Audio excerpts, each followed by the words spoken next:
Je ne suis allé nulle part. Il y a longtemps que je ne suis pas sorti. Il y a longtemps que je n'ai pas foulé la terre de mes chaussures. Restez intactes.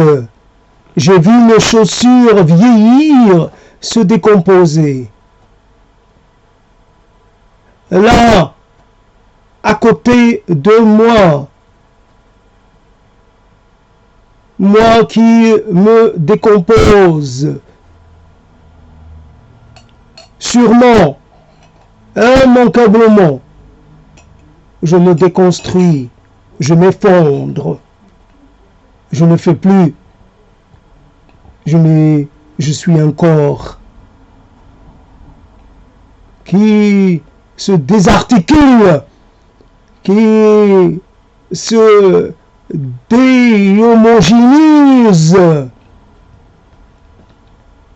Je ne suis pas sorti. Ça fait longtemps que je n'ai pas caressé le tronc d'un arbre, que je n'ai pas senti sa rugueuse, son rugueux épiderme. Il y a longtemps que je n'ai pas levé les yeux pour voir les hautes frondaisons de l'arbre centenaire. Il y a longtemps que je n'ai pas vu les étoiles. Je sais qu'elles sont toujours là, mais moi, j'ai comme un voile sur les yeux, j'ai comme un masque sur l'esprit. J'ai l'esprit masqué, j'ai l'esprit occulté, je ne vois plus le monde. Le monde ne vient plus à moi. Je suis dans le monde tout en étant hors du monde.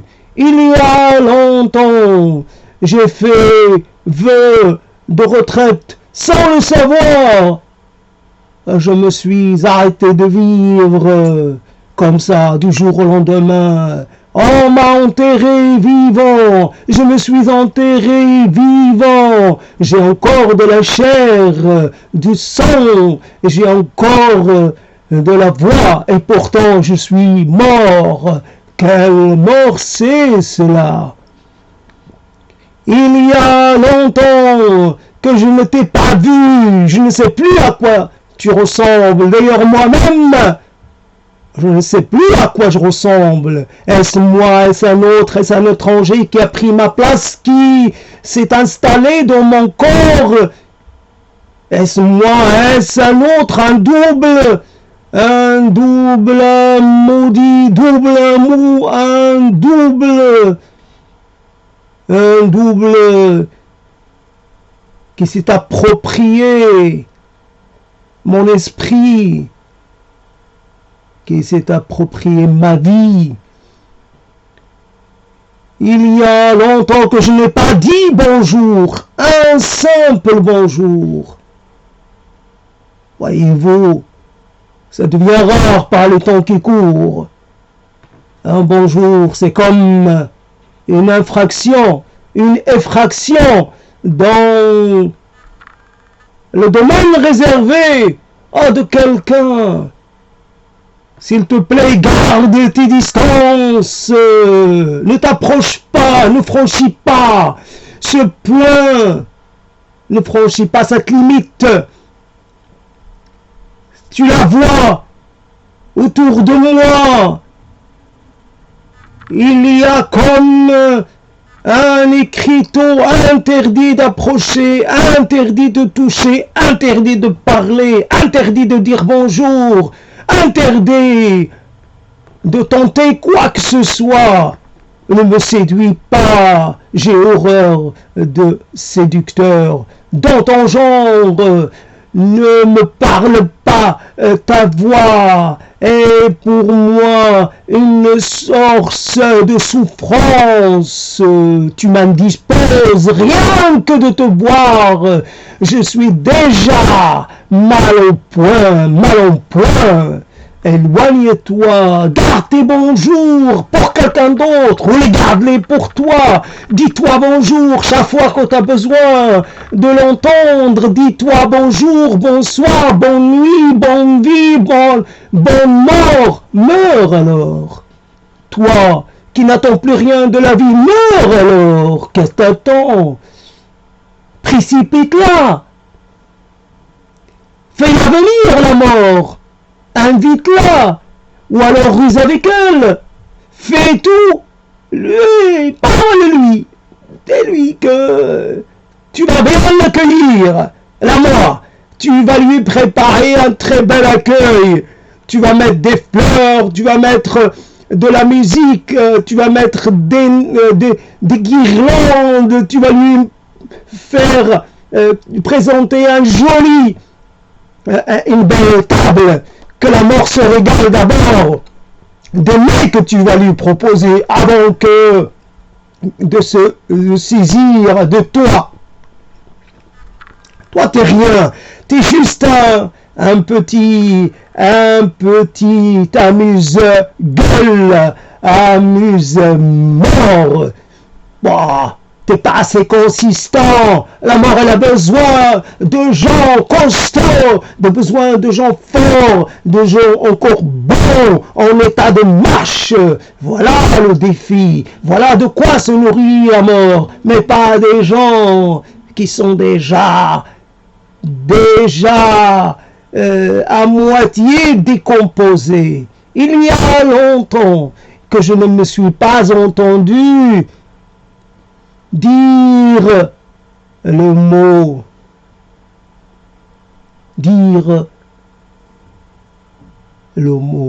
l'espoir.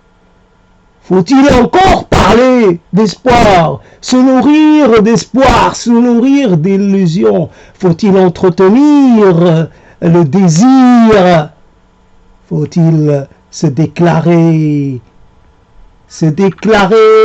en fin de désir, après avoir peu goûté au désir, peu goûté au plaisir? Il est temps d'arrêter, arrêtons de rêver, arrêtons de croire en l'impossible. Le désir, le plaisir, il a ses lois, il a ses élus, il ne t'a pas choisi, toi.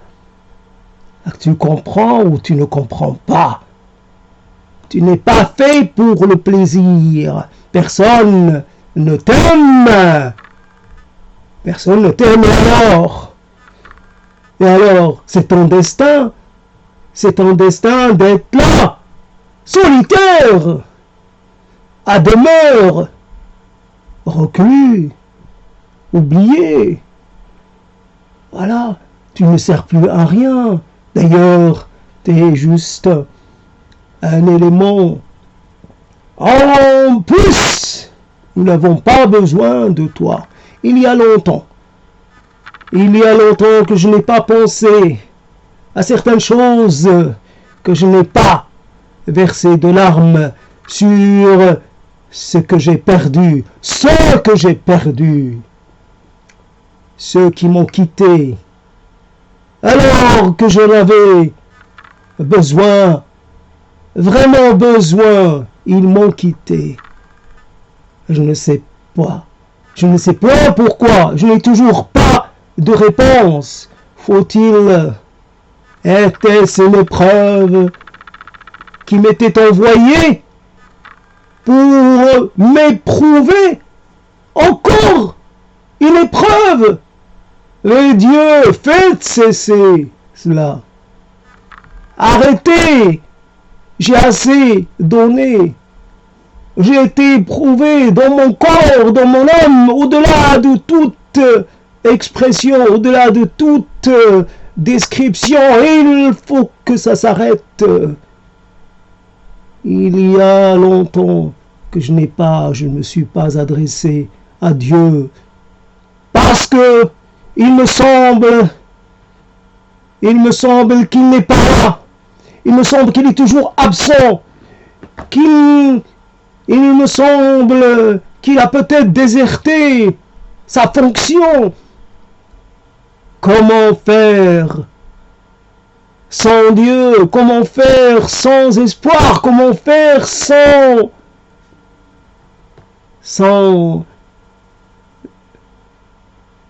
penser à un lendemain meilleur que ce que nous vivons en cet instant, de ce que je vis, de ce que tu vis, de ce que vit l'autre, ce que nous traversons. C'est dur, c'est quelque chose qui nous met au défi. Nous sommes mis en difficulté. Nous ne savons pas comment nous en échapper.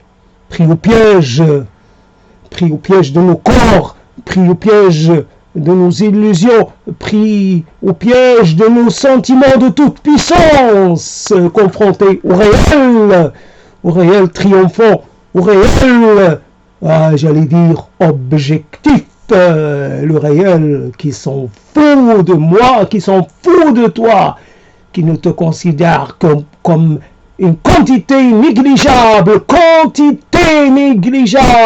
tu n'as pas plus de valeur qu'une bactérie,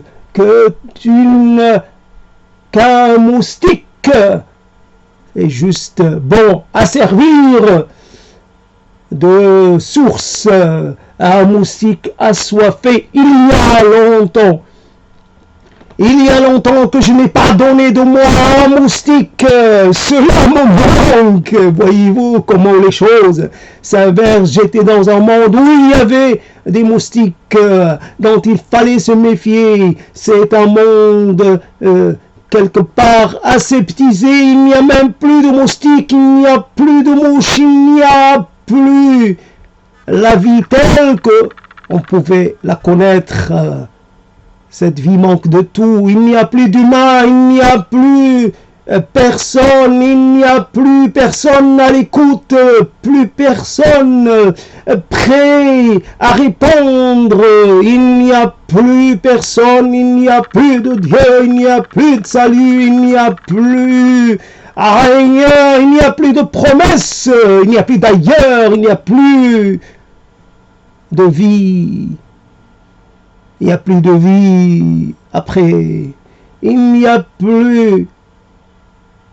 plus d'espoir. Quelque part, nous vivons sans le réconfort d'une nouvelle naissance. Nous vivons comme ça, réduits à nous voir, à nous penser le monde que partir de nos réalités, à partir de nos consciences, conscience limitée. Nous sommes pris au piège de notre matérialité. Je suis un corps matériel en voie de décomposition, en voie d'annihilation. C'est le néant qui m'attend, c'est la grande absence qui m'attend. Je suis déjà en voie d'être occulté.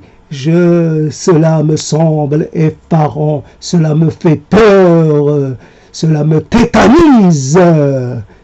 Voici, il y a longtemps que je ne m'étais pas entendu tonner comme ça, fort, simplement pour marquer un instant de mon empreinte sonore, simplement pour exister brièvement hors de ma voix, je quitte mon silence ordinaire pour exister dans mon environnement.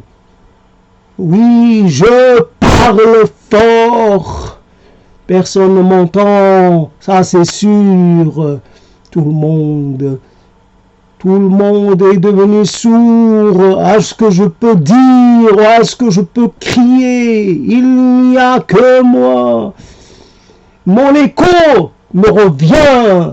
Là, ma voix me revient. Je subis le retour de ma propre parole. Je me déconsidère, je me déclasse, je me voue à l'enfer, que l'enfer, je n'ai plus peur de l'enfer, mais parce que je vis le vrai enfer. Il pouvait parler d'un enfer ultérieur, ça je m'en préoccupe pas, mais mon enfer il est là.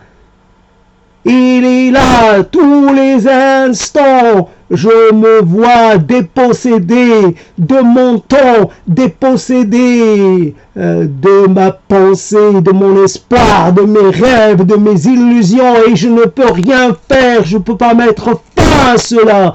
Je ne peux pas passer du côté de ceux qui agissent, de ceux qui font, de ceux qui défendent, de ceux qui existent. Je suis hors de l'existence.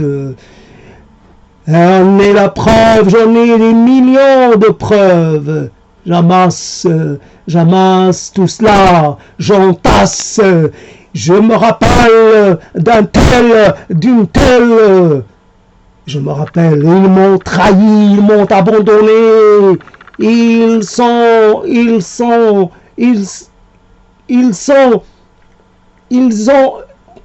comment dire, ils sont assurés d'avoir bien fait, bien leur...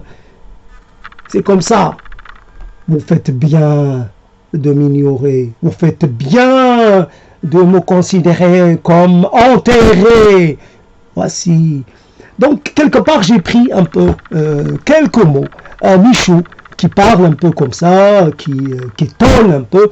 Et simplement, il y a longtemps, j'ai pris simplement cette histoire, cette préposition, cette phrase comme ça, et j'ai joué sur « il y a longtemps ». Évidemment, après, je fais appel à des choses assez communes. Quelquefois, j'extrais de mon univers un peu des choses qui étaient présentes il n'y a pas si longtemps. Et donc, je convoque tout cela et je mitonne un petit moment dit poétique. J'ai vu que Michaud parlait aussi en termes assez, j'allais dire, assez un peu normal, sans faire dans la stylistique poussée. Il y a pas, c'est un peu de la prose poétisée, c'est des mots qui sont différents d'un discours. Voilà, c'est aussi le rythme et l'intonation qui font que le texte est différent d'un texte en prose totale. Là, il s'agit de quelque chose d'à côté de la prose. Là, il s'agit évidemment, la poésie est orale, la poésie est verbale, la poésie est action, la poésie est projection, la poésie interpellation, la poésie est la voix forte, la voix qui remplit le champ auditif, la voix qui vous interpelle, qui vous fait vous arrêter pour entendre, savoir de quoi il s'agit. Voici un peu la poésie. Il ne s'agit pas d'une poésie réflexive, tranquille, qui se déploie et qui fait plus attention à la métrique et cela. Il s'agit, voilà, donc un petit moment que je me suis simplement comment dans cette rencontre, comment se passe le témoin les uns aux autres, comme ça. Alors Michaud, évidemment, mort et enterré depuis longtemps. Et puis moi, quelque chose, quelquefois, on a des paroles présentes, et évidemment, qui sont un peu récurrentes pendant un moment. Tout cela est limité dans le temps. Après, on va passer à autre chose. Si on a un discours qui se crée, se recrée autour de quelques thématiques, on va les retrouver. Ces thématiques-là vont être présentes. Après, une fois qu'on aura changé de discours, les thématiques vont changer aussi. Donc, c'est aussi un marqueur dans le temps. Ça, il y a un côté exagéré, un côté on pousse, évidemment, puisque Michou poussait, je pousse un peu, évidemment, les choses, et j'appelle. Après, il y a une forme, évidemment, une forme d'amplification, d'exagération, un effet narratif et qui ne correspond pas à une réalité physique stricte, mais on exagère, comme on peut exagérer le trait, on exagère le mot, on exagère l'intonation. Voici un peu l'explication post-parole, post-texte, post-poésie, si l'on peut dire.